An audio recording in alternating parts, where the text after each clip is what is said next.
Gordon MacDonald's six-page treatment was nominated for an Oscar as Best Original Story, back when the Academy gave separate awards for story and screenplay, which must have miffed Thornton Wilder and Sally Benson, who fleshed out the excellent script. And they weren't the only collaborators. As usual, Hitchcock's wife, Alma Reville, put in her invaluable 2 cents, as did a member of the cast. Hitchcock delayed shooting the garage scene between Teresa Wright and MacDonald Carey because he felt the dialogue wasn't up to snuff. To the rescue came Patricia Collins, who rewrote that scene on the spot, putting production back on track. Collins was a playwright and short story writer as well as an actress. Some sources have her contributing to the script of Hitchcock's next film, Lifeboat. She only made 7 feature films and appeared 6 times on Alfred Hitchcock Presents in the 1950s.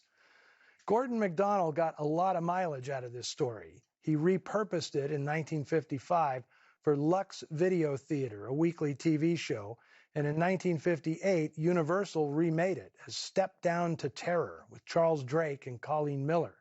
1959's The Return of Dracula is essentially the same story, but for making Uncle Charlie a vampire. Shadow of a Doubt was made again as a TV movie in 1991 with Mark Harmon as the charming killer. Gordon MacDonald's only other significant credit was writing the original story for They Won't Believe Me, made in 1947 by Hitchcock's protege, Joan Harrison. Alfred Hitchcock preferred making films in a studio to shooting on location, but Shadow of a Doubt was a rare exception. Part of the reason was because wartime restrictions capped the cost of building sets at $5,000.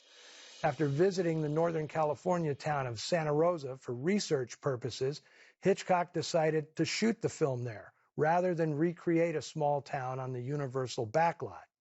After finding the perfect home for the Newtons and negotiating with the owners to use it in the film, the crew arrived months later to find the whole place freshly repainted for its big screen debut.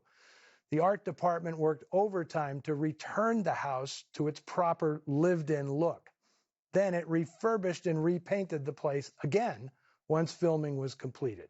Santa Rosa also provided many of the film's extras and bit players, including 11-year-old Edna May Wanacott.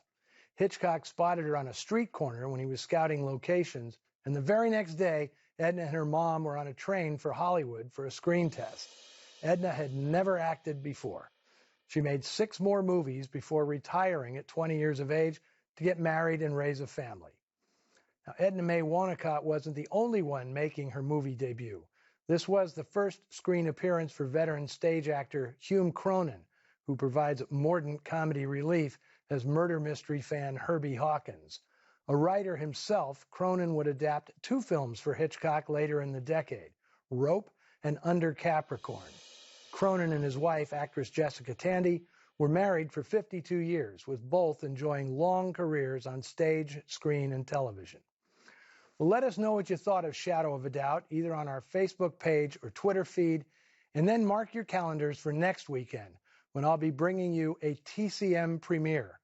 We're moving from sunny Santa Rosa to the grimy bowels of Manhattan for one of the grungiest movies ever made in the Big Apple.